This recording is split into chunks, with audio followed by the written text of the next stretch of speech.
बहना सोई गरीब के परीक्षा जी आंखों से आंसू निकल पड़े। कहने लगी बहन जो दुख तो पे सोई दुख मोह पे है।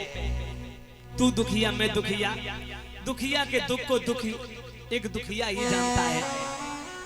परीक्षित जी बोली मेरे पिया भी भीख मांग के लाए और उन्हें चावल मिले थे, थोड़े चावल, वो चावल बना करके मैंने अपने बच्चों को खिला दिए। अगर तू बहन थोड़ी देर पहले आ जाती तो उसी में ते मुट्ठी दो मुट्ठी चावल ले जाती, लेकिन अब तो कुछ नहीं है। भूसी पड़ी है जो माताओं बहनें हमारी सूप से चावल साफ करते हुए फटकती है ना, कचरा निकालती हैं, वही भूसी पड़ी थी। कान लगी देख ले बहना निकल आया मुट्ठी दो मुट्ठी। तो परीक्षित जी ध्यान रखना मेरी माताओं, सुशीला उसी टूटे हुए जो कचरा पड़ा हुआ था जिसमें टूटे हुए थोड़े चावल चले जाते, माताएं जब फटकती है ना सूप से, उसी भूसी को साफ करने लगी। तो सारी भूसी को साफ किया परीक्षित जी, एक एक दाना बीन करके 3 मुट्ठी चावल निकले टूटे हुए तंदुल। अफसर यादव नंगला टांग से आए 101 मुद्राओं से सम्मानित किया। भगवान सुख शांति प्रदान करते रहे। परीक्षित महाराज सुशीला ने वो फटी सी साड़ी के पल्लू में बांध लिए और माताओं आज अपनी बहन के पैर पकड़ के बोली दीदी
सुशीला बहुत रोई और गरीब इनके पैर पकड़ के बोली बहन ये एहसान जीवन भर नहीं भूल पाऊंगी।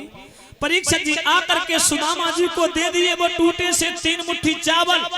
सुदामा झुझलाए के बोले का पागल है गई, इतनो बड़ो राजा द्वारकाधीश कन्हैया जो 56 प्रकार के व्यंजनों को ग्रहण करता है, और का तेरे टूटे हुए चावल चावे को, अरे काय को नादान है रही तू, काय को बावरी है रही, काय खाम खाम में हमें परेशान कर रही, तू मुझे मत भेज। सुशीला बोली भगवान तो भाव के भूखे हैं, भाव से मेरे प्रभु को एक फूल भेंट करोगे भगवान स्वीकार करते हैं कि भाव बिना बाजार में मिले न वस्तु मूल, भाव बिना रीझत नहीं सुनत वर नंद किशोर। चले जाओ प्रभु से मेरा नमस्ते बोल देना। और कछु मांग के मतइयो पिया, अपनी गलती की क्षमा मांग के आना। सुदामा कहने लगे तू नहीं मान रही तो सुन, जा तो राहु में, यदि मेरा अपमान हुआ तो लौट करके मुख नहीं दिखाऊंगा। परीक्षित जी सुदामा को सुशीला ने भेजा है। सुदामा चलते जा रहे हैं माताओं।